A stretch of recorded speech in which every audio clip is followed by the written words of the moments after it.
Welcome back to Vital Signs Consulting, where we're talking business strategy and personal development. Today we're talking about company culture and how to cultivate a culture.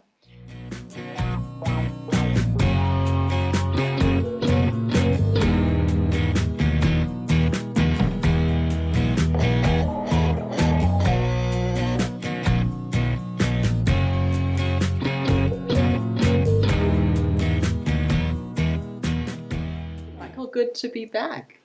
One of the questions that we get asked quite often is, should I be hiring for skill or should I be hiring for culture? Should I find someone that has the skills I need in my business and hope that they have the same values? Or should I really be looking to find somebody who really embodies the values that I'm looking for? And if they don't have the exact skill set, that's something that I can train. Do you have any thoughts on that, Gerhard? There's a few programs out there that companies make use of, and the one is DISC. I think that's the most popular one that people use. But I've been introduced to a program called Shadowmatch, which is an amazing program when you want to benchmark your staff. So basically what Shadowmatch does is it tests habits of a person, secondly cognitive fitness, and then thirdly the person's attitude. So what is really nice about it is that, let's say for example, you have 3 or 4 people that is top performers in your business. You can take them, they do shadow match, and then you have a benchmark. So when people come and apply for the position, the applicants complete shadow match, and then shadow match will tell us what degree of match it will be to our benchmark. So for example, if we have the group working that is very high in discipline and routine, our benchmark, the people that we want to employ, need also to be very high in discipline and routine. Let me give you an example. There was a company that made use of helicopters to transport goods, and there were 2 accidents, and the owner realized that something is wrong. So he took his top pilots and they done shadow match, and he took the 2 pilots that made the accident. What he realized is that the top pilots were very high in discipline and in routine, where the guys that made the accident wasn't. So the rule now is any new pilot needs to complete shadow match to see if they're high in discipline and routine, because that is the traits or the habits that you need for a pilot in that position. Another interesting one was the US, where they have sent physiotherapists to a war zone. And some of the physiotherapists just burnt out so quickly, and I couldn't understand why. So they've done shadow match. And they realized that the physios that was very high in altruism burnt out very quickly because they cared so much. The physios that was low in altruism, they lasted longer. So this was a tool to help people cope in a certain situation. So when it comes to company culture, when you have people that you know that this is the type of person I want, we can't clone them, but we can get very close to employing people that's very close to that benchmark. Some motor manufacturers are using it, banks are using it. We actually done it, a few people at the bank, and we identified the person that needs to deal with difficult clients.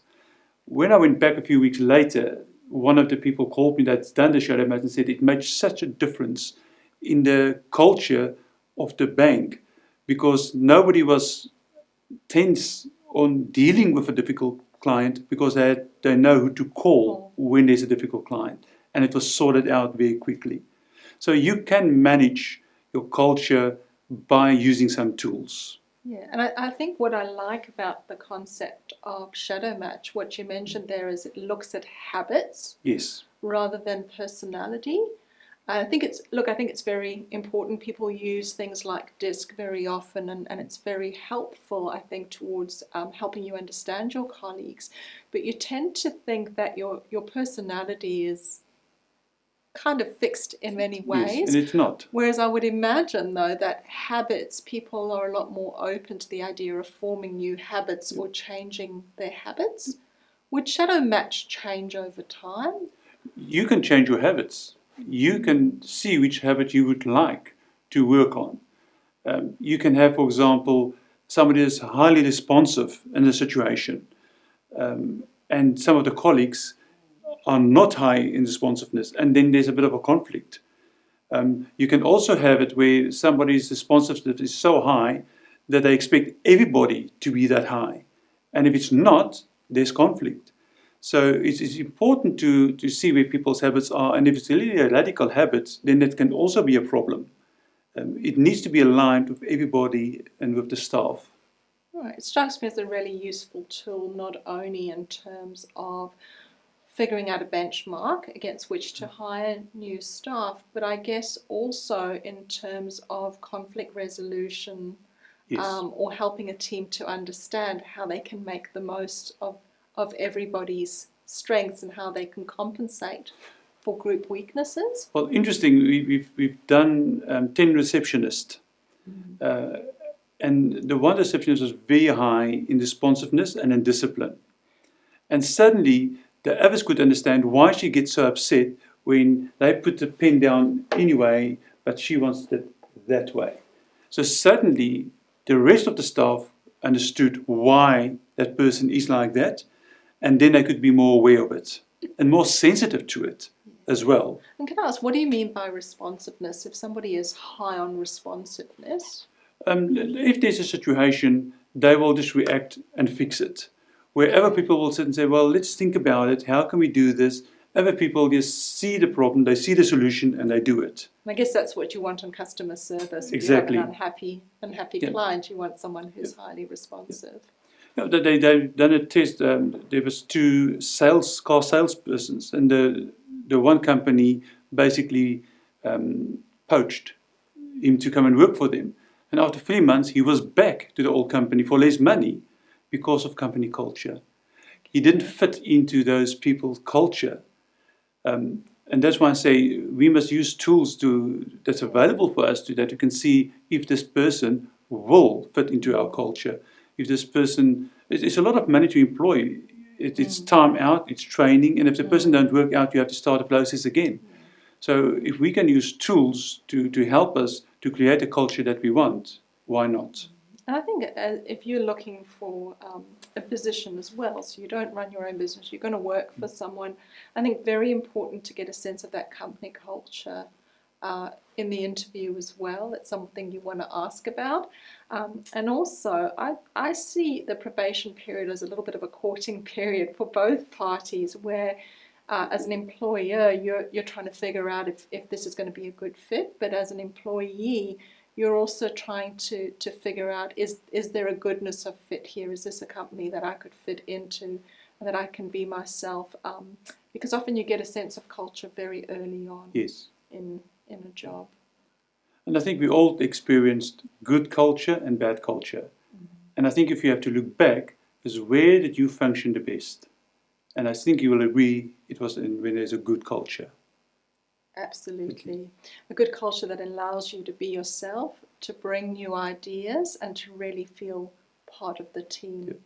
Yep. I was listening to, as you guys know, one of my favorite authors is Simon Sinek, but he was sharing that there has recently been research looking into what is the effect of parents working very long hours on their child's development, and what is the effect of parents working in jobs that they really just don't love or that they find very stressful, that they don't feel like they belong. And what was really interesting and a little bit frightening in a way is that children whose parents worked a lot of overtime but worked in a job they love, it had little to no effect on their development. The parents felt guilty for not always being present, but ultimately it had very little impact on the child's development. However, the parents that worked in jobs that they found stressful, that they didn't really feel fulfilled in, they found there was a very strong correlation for those children to become bullies. And I thought it's really interesting. You know, we tend to sort of talk about, be lovely to have a job that you really enjoy, that you're passionate about, and that you find energizing. But literally being in a position where you aren't experiencing those positive emotions, where you are finding it stressful, is literally unhealthy. Well, another example, we had a conversation on Friday with a colleague of ours in South Africa, where some of her friends say, but why are you jumping around so much? Because if she's not happy, she moves on. And I asked the question, are they happy in their jobs? He said, they hate their jobs, but they stay in their jobs. So I said, but maybe then it's time to move on from those friends. You make a decision if you want to stay in that toxic environment or not. And some people are always complaining about it, but not doing anything about it. And I think we've all been in situations where we do need to stay in a position and we need the paycheck. But I think if you are in the fortunate position where you are able to make a choice and take an opportunity where you're not just tolerated, but you're actually celebrated and you're able to share yourself and your ideas at work, go for it. Take the opportunity. We'll come back with the next part after our break. If you have any questions, please go to our website, vitalscienceconsulting.com.au, and get in contact with us.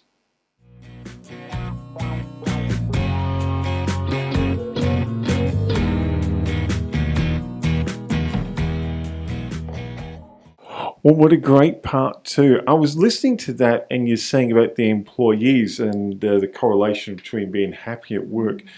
Do you think then, as culture becomes more of a part of a business and an enterprise, that employees are going to also start employing coaches to make sure they understand the types of jobs and the types of cultures they want to be involved in and how to explain that to future employers?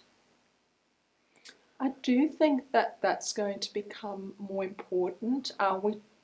There's a lot of conversations going on about sort of the Millennial Generation and what they're looking for and what they want. And I think certainly culture plays a big role in that. Millennials really want to feel that they're making a difference, that they're having an impact, that they're doing something that matters. And I think having an emphasis on the bottom line, although we all have to, be in business to make a profit, to keep our doors open, to achieve our purpose and our why, they're looking for more than that. And I think it's the younger generation, the millennials, who really are going to be asking those questions before they join a company. So in the days when I went to school and we saw our career counsellor, it was just only a few years ago. It was purely hard skills. These are the results you need. Here's hard skills.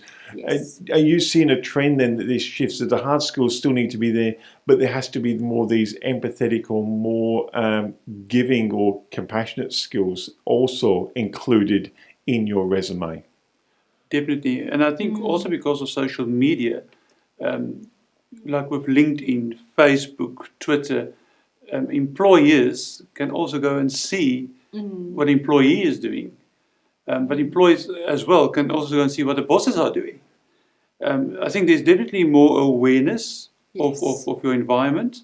And I definitely think there's more awareness of looking after our environment and globally. Where previously it was just work. I think people need that balance a little bit more to give them the purpose to say that, but I feel that I've made a difference in the community. Yes. So when companies are now employing, and you guys coach, and you've got a very nice niche there in the allied health service people, and these people obviously are emotionally attached to what they do as well as financially. But how do you then help them develop the skill sets to recognize those emotional attachments as well as the financial attachments in potential employees, so the employee will fit and they'll continue to blossom? Is it a skill set that is quite difficult to learn? Does it take a little bit of while for you when you're coaching them? Yes, because there's normally a priority that you have to go through. It might be that there's not enough cash flow, so you have to do what you have to do to get cash flow in. But in the same time, you have to look at the branding of the business. And branding, like we said, there's a personal brand and a business brand. So even though you really fight to get cash flow in, there's a few things that needs to happen at the same time. I always feel that you cannot do it without your staff, and you have to look after your staff. You need them on board your values, your why, to get you where you want to be. So it's a process of a lot of times what's most important, but you have to bring them on board soon. So do you find there is a cultural shift coming about that, you know, when we attended staff meetings in the old days, we just get read the report and here's the action plan for the week. Do you find the staff meetings now in these organizations that are really capturing this cultural mentality and attitude, that their staff meetings, yes, they deal with the hard facts like you're saying, Gerhard, but they're also looking at, okay, what can we contribute? How can people contribute? Is there more of that going on now in these progressive companies? I do think so, especially when we get into the boardroom and you can say, but now we're all equals. There's no boss, there's no manager, and we want everybody to contribute. And once everybody's got a voice, Yes. okay, and people listen to it and it gets applied, it changed the culture of a company where, you know, the boss always sat at the head of the table and the chair that's always higher, that he looks down on you. You know, that I think that is moving out, where managers and business owners realize that their staff got skills. And when you employ somebody, you employ them for their skills. So why don't you listen to them? Yeah, and I think what you said there was important, sort of progressive companies for a start, Yes. but there's definitely a move away from this hierarchical structure, where I think people are realizing that, people don't just want to come to work for a paycheck. They don't want to come to work just to be told what to do. They actually want to come and they want to contribute. They want to find ways to improve, to work better as a team. So I think it is more common than years before, where you'll sit down and people will be able to give feedback before the boss actually gives his opinion. Otherwise, it is just a bit like, oh, well, you've told us what we're going to do, and it's just lip service asking our opinion. Well, yeah. Well, I'm definitely looking forward to part 3. I am going to give the viewers and the listeners a bit of a hint on virtual boards that you two are setting up for people, but you have to stay tuned and check out the channel to keep informed about that. I'm looking to part 3, guys, and we'll catch you then. Look forward to it. See you soon.